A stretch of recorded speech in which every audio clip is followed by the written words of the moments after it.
Welcome to the Red Dice Diaries.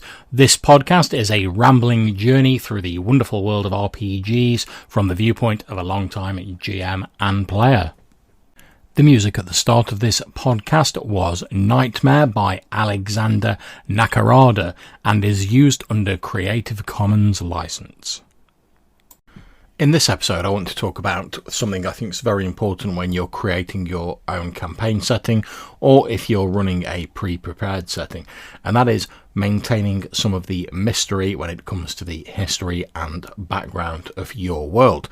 Now, as a GM, I'm no stranger to the temptation to obsessively detail out all elements of the history of your campaign world.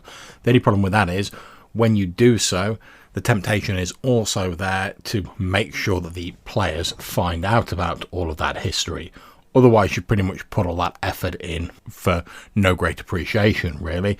Granted, it does allow you to portray the world consistently, which is always a good thing. Therefore, it's a great idea to have at least a basic idea of the general broad strokes of the history of your campaign world.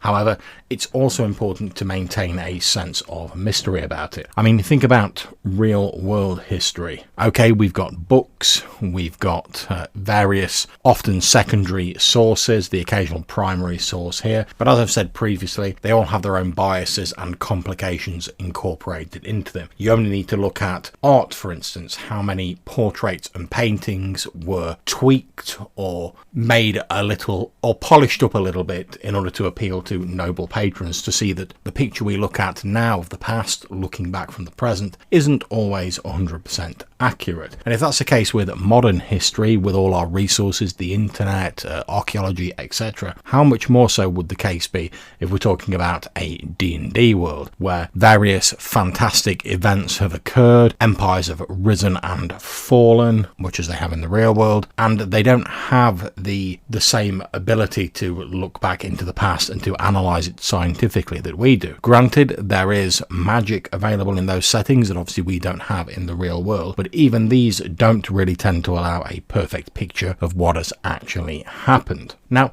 this occurred to me because I've just finished watching Solo, a Star Wars story, and it was an alright sort of action romp. I quite like some of the characters in it, no problems there. However, it didn't really get me as excited as, say, the original Star Wars films or even some of the newer ones. And when I was sort of trying to think about why that was, since I didn't really have any major objections to the film, I realised that it was because I didn't really want to see like every detail of characters' back histories played out on the big screen. And I kept noticing that they were trying to cram as many references to the classic incarnation of Han Solo as they could. So for instance, him getting his archetypal blaster, meeting up with Chewbacca, getting the Millennium Falcon, various catchphrases that were thrown in as little Easter eggs and nods and stuff like that. And I could see why they're trying to do it. It's effectively fan service, just saying to the fans, look, here's how it all got started, look, we're linked to the original film, look, isn't this cool, it's something you liked in the original Star Wars and here it is again, before you originally knew it. And yeah, it is cool to a certain extent, but it removes a lot of the mystery of the characters.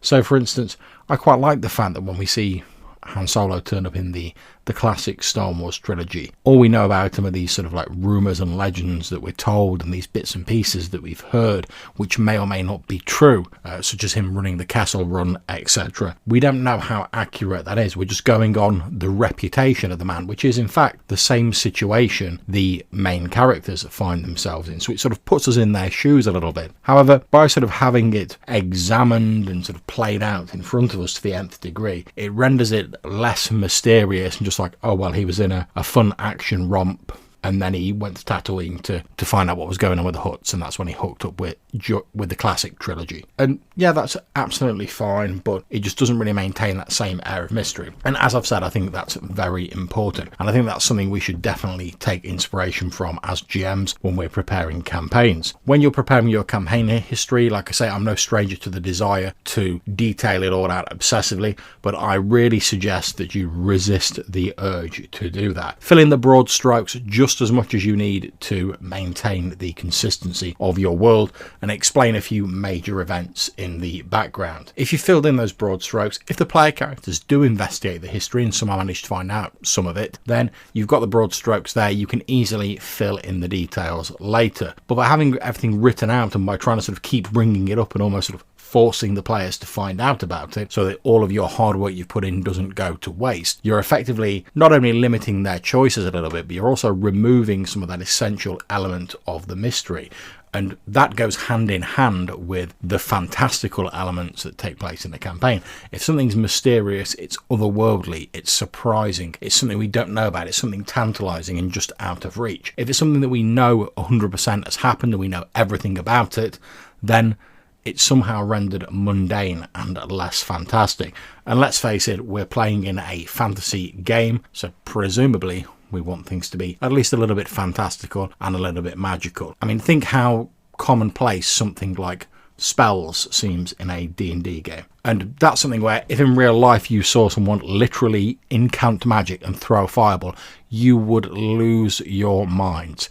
However, because we've all played these games, it's something we know how it works mechanically, player characters can do it, it becomes almost mundane in a lot of settings, and it can be quite difficult to get back that sort of air of the fantastical when it comes to magic. So with your history and your background, keep it vague, keep it so we're actually peering through the dusty lens of history, seeing vague shapes and movements swirling within a clouded darkness of the past. Don't shine a spotlight on it, illuminating it in all its flaws and glory. Let it remain mysterious. Let your players hear rumours, hear legends. That way they never know 100% what is true, which gives you as the GM a lot of room to maneuver when it comes to the history if they do look into it. It also allows you to reconcile any contradictions that you may come up with, since different sources may disagree with you. And more importantly, it helps make your game seem more three-dimensional and more intriguing and more interesting. And I think at the end of the day, we all want a more interesting campaign setting. So that's it for this episode. If you have any questions or suggestions for things you'd like to see in the podcast in future, please either email them to reddicediaries@gmail.com or drop me a voicemail at Anchor. Until I see you next time, wherever you're playing, take care and enjoy yourselves.